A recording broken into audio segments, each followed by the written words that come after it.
पूरे आनंद के साथ इस साइलेंस में अपने आप को एक बीज से पेड़ बनाते हुए को क्रिएटर की तरह ध्यान में डूब जाइए।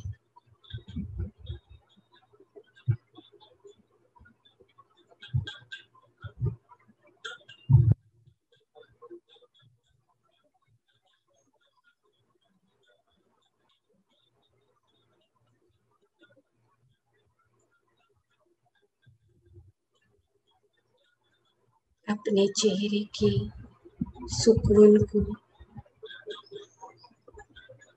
अपने भीतर के कोमल अंगों के सुकून को, सहजता को सिर्फ महसूस करते हुए अपनी सांसों के आते हुए और जाते हुए उसी माला को पिरोते हुए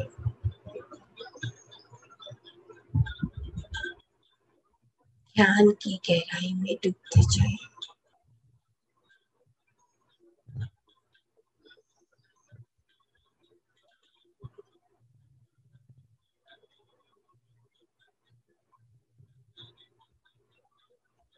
मैं एक ऐसा प्रकाश हूँ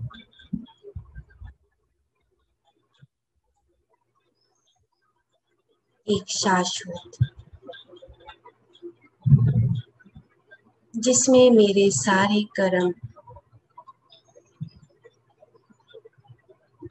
कर्मों की यात्रा सब खत्म हो रही है। प्राण अग्नि कर्म दग्धानी, ज्ञान अग्नि कर्म दग्धानी,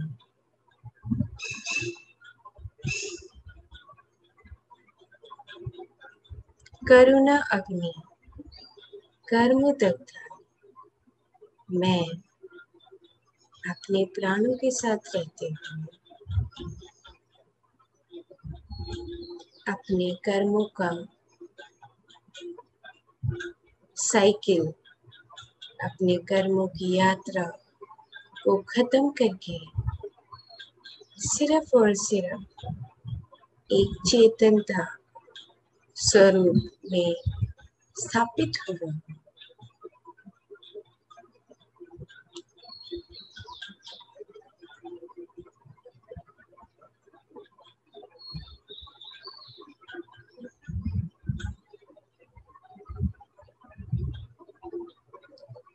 मैं अपने इन प्राणों की यात्रा से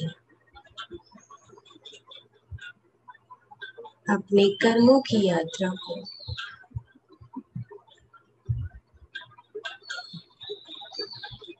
संतुलित करके, खत्म करके, कर्मों से परे उस आनंद के सागर में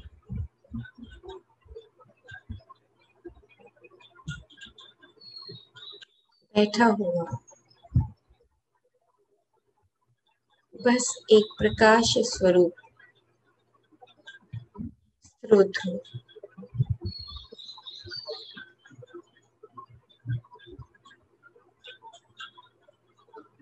इन ब्रह्मांड के सिद्धांतों के साथ एक हो रहा हूँ। अपने ही इन सांसों के संगीत को सुनते हुए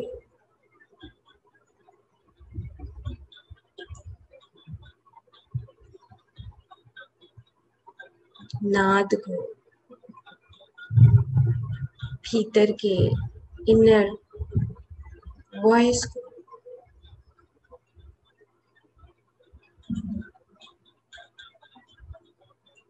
सुनते हुए ध्यान की गहराई में जा रहा हूँ।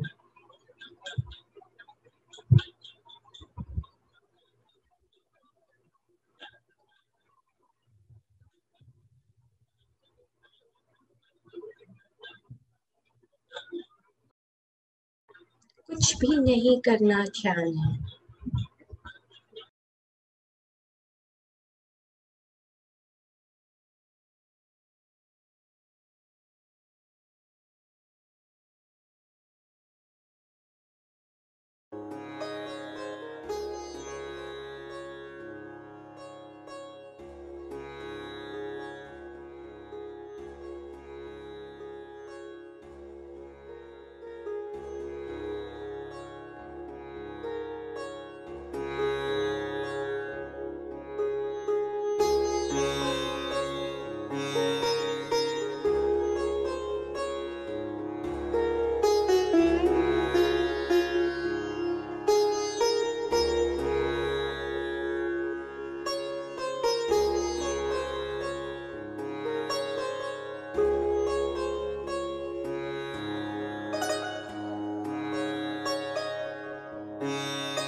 धीरे धीरे हम अपने उस प्रकाश पुंज स्वरूप को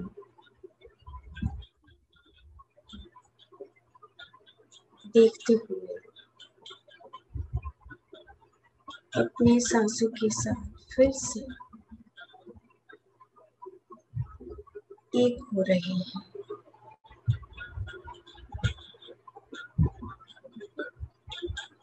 मेरे चारों तरफ जो मास्टर्स बैठे हैं, हमारे साथ जो ध्यान साधना में हमारी मदद कर रहे हैं, जिस घर में भी ध्यान हो रहा है उस घर में हमारे गैलेक्टिक वर्ल्ड के मास्टर्स विद्यमान रहते हैं।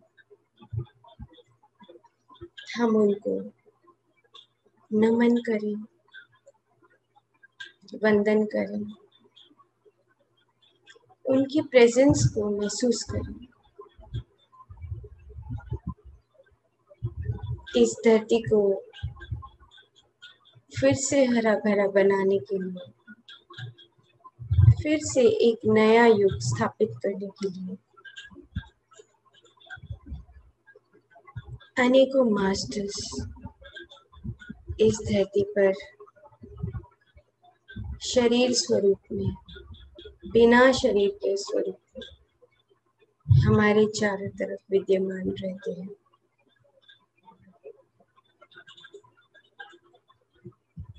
हम उनको भाव के साथ, प्रेम के साथ नमन करते हैं, वंदन करते हैं, खुश होते हैं। इसी को महाप्रसाद बोला गया कि जब हम कोई भी काम अच्छा करते हैं, ध्यान करते हैं, तो हमें स्वयं में ही भगवान आकर महाप्रसाद देते हैं। उनका खुश होना, धरती का हरा भरा होना और हमारी ध्यान साधना, आत्मा का उद्धार होना, ये महाप्रसाद है।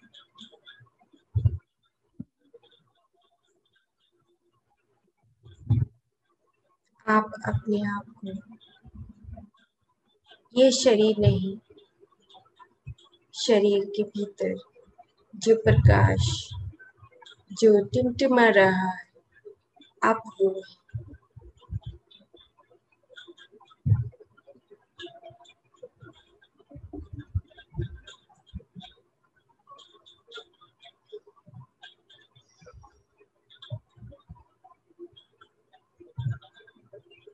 दस, 9, 8, 7, 6, 5,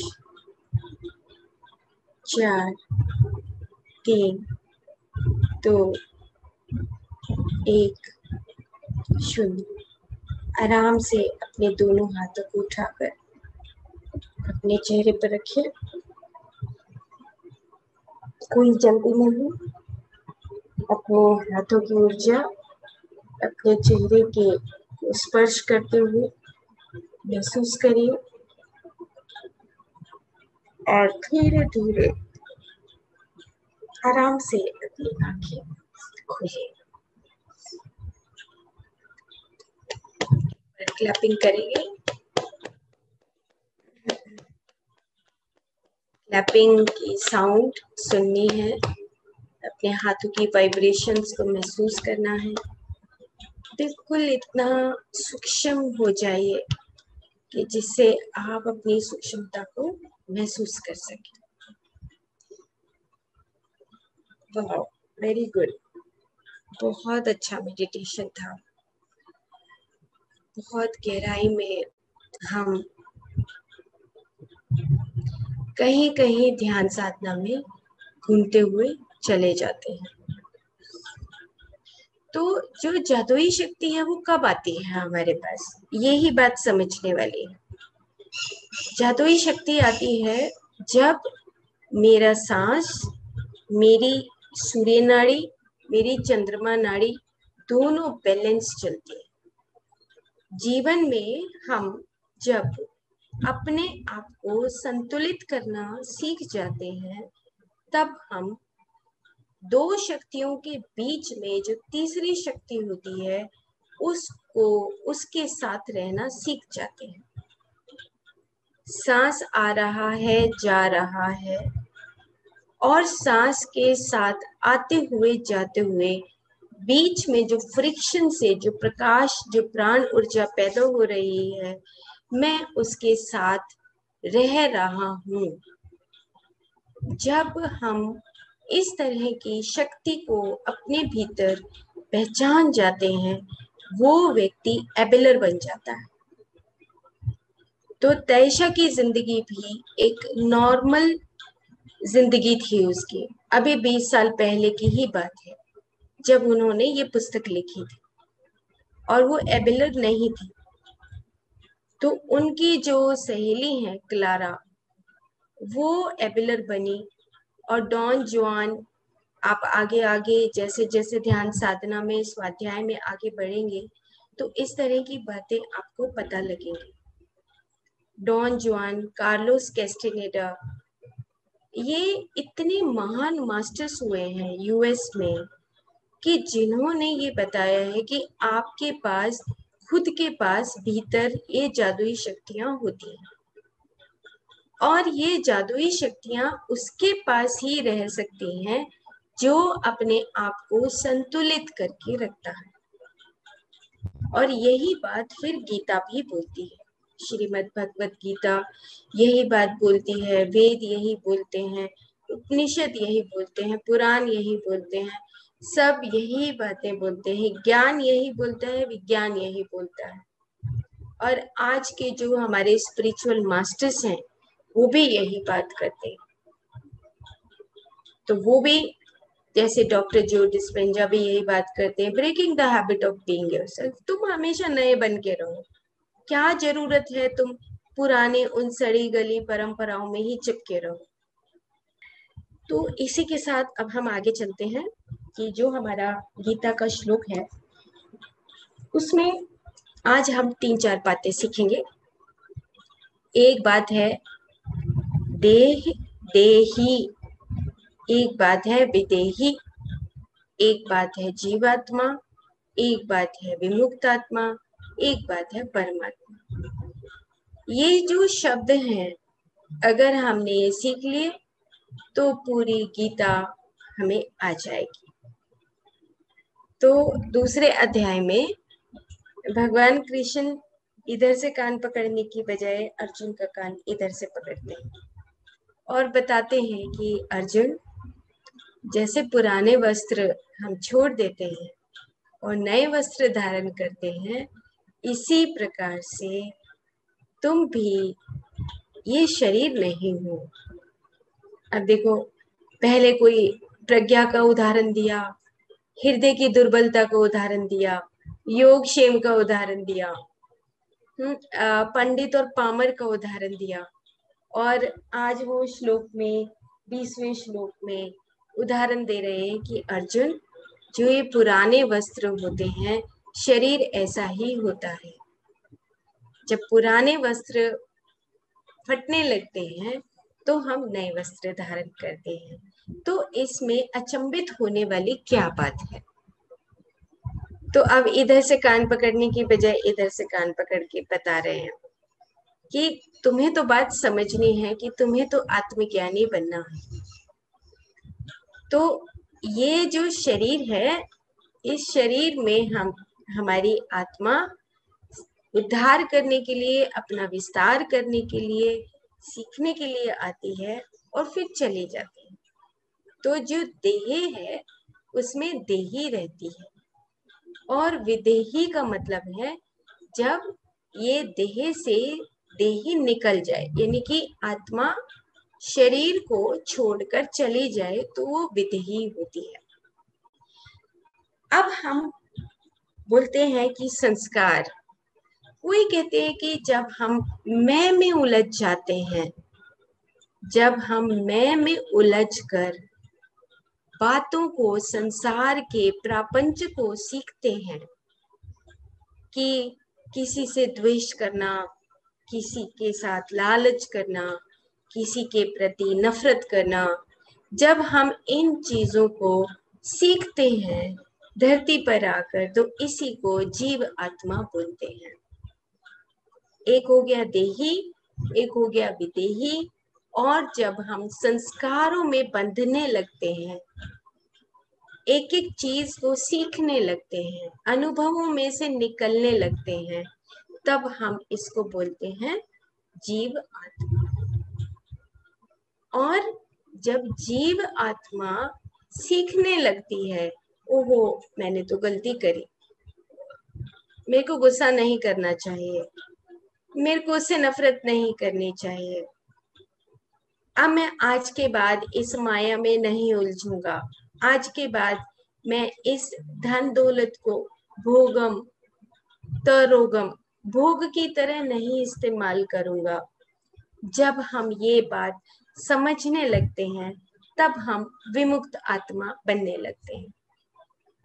तो 20वें और 21वें श्लोक में बताया है कि आप एक देह के साथ देही लेकर आते हैं, देह के जब वो अपना काम एक लाइफ में पूरा कर लेती है तो विदेही बन जाते हैं, शरीर छोड़ के चली जाती है।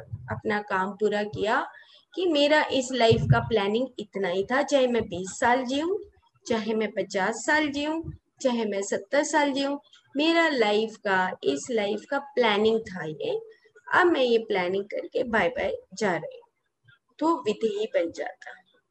और जब इस विदेही से पहले की स्थिति है वो है जीव आत्मा। तो जीव आत्मा में वो अनुभव करने के लिए आई, कभी कभी नॉन वेज, अभी किसी ने व्हाट्सएप पे किसी ने पूछा था कि नॉन वेज नहीं खाते हम इस लाइफ में।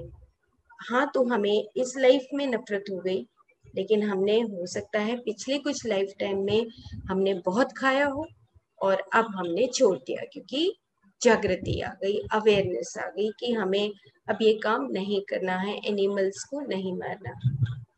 सेम इसी तरीके से नफरत अब छोड़ दिया है, जेलस करना छोड़ दिया है, कंडीशनिंग छोड़ दी है।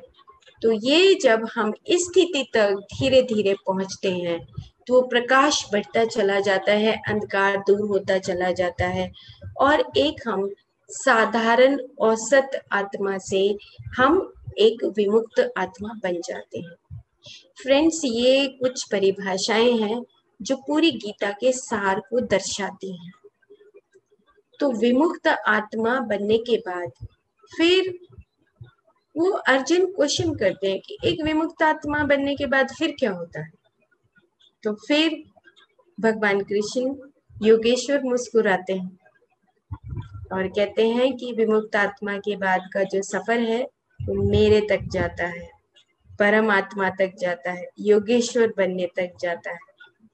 कब तक हम आते रहेंगे, जाते रहेंगे, पुनरअपि जननम पुनरअपि मरणम। तो पुनरअपि जननम और पुनरअपि मरणम का मतलब कि हम बार बार आते हैं, बार बार जाते हैं। कब तक? जब तक हम एक परम आत्मा की स्थिति में नहीं पहुंच जाते, एक प्रकाश स्वरूप का पुंज नहीं बन जाते।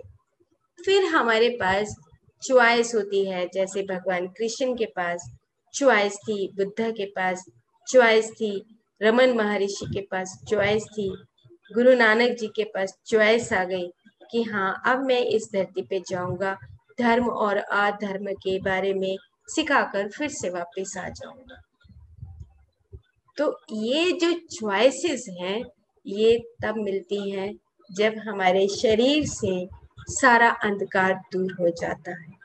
पुनरअपि जननम और पुनरअपि मरणम का खेल खत्म हो जाता है। तब हम अपने उस प्रकाश पुंज के साथ, जो हम इस धरती पर अपनी मर्जी से आना चाहते हैं, आएंगे, जाना चाहते हैं, जाएंगे। तो ये 2 श्लोकों में उन्होंने इस बात को बताया कि तुम अपने आप को मुंह समझ बैठे हो, नाक समझ बैठे हो, ये बाल समझ बैठे हो, तुम ये नहीं हो। तुम तो ये जो शरीर का परत है, इस शरीर का जो आवरण है, ये तो इसके गहने हैं और ये गहने तुम नहीं हो। तो वो इस श्लोक में 20वें और 21वें श्लोक में यही बात बता रहे हैं कि आपको जो मूल तत्व है वो ये बात समझनी है कि तुम्हें आत्मज्ञानी बनना। पूरे गीता में ये बात हर श्लोक में किसी न किसी तरीके से ये बात समझाई जा रही है कि तुम्हें आत्मज्ञानी बनना ही होगा युद्ध करने से पहले। तो देखो, कई बार कहते हैं हम आपस में, अगर फैमिली में कहीं झगड़ा होता है, वो कहते हैं जा तू जाके बोलती क्यों नहीं, लड़ाई क्यों नहीं करती, ये क्यों नहीं करती। हाँ, लड़ सकते हैं, लेकिन उससे पहले आत्मज्ञानी होना जरूरी है। अगर आत्मज्ञानी नहीं होंगे तो हम धर्म की बात कर ही नहीं सकते, क्योंकि धर्म को पहचान नहीं सकते। एक आत्मज्ञानी ही दूसरे की आत्मा को देखकर बात कर सकता है, फिर वो युद्ध धर्म का ही होता है। लेकिन हम जब तक आत्मज्ञानी नहीं है, हम इस मौलिक सिद्धांत को नहीं समझते हैं, तब तक हम एक साधारण औसत आत्मा के ऊपर जो परत है शरीर की, उसी के स्वरूप में जीते रहते हैं। तो आप देखिए कि कितनी दुनिया में इस तरह की हमारी औसत आत्माएं हैं। हाँ, और औसत आत्माएं जो एक ही लाइफ को पूरा कर देती हैं, बस उसके बाद उनके पास कुछ नहीं बचता। धीरे धीरे आत्मा को उद्धार होता है और उसके बाद वो फिर नेक्स्ट लाइफ में जागना सीखती है। तो कल हम इसी तरह की औसत आत्मा की, दुष्ट आत्मा की, शुभ आत्मा की चर्चा करेंगे। आज बस इतना ही। ओके, थैंक यू, नमस्ते, बाय।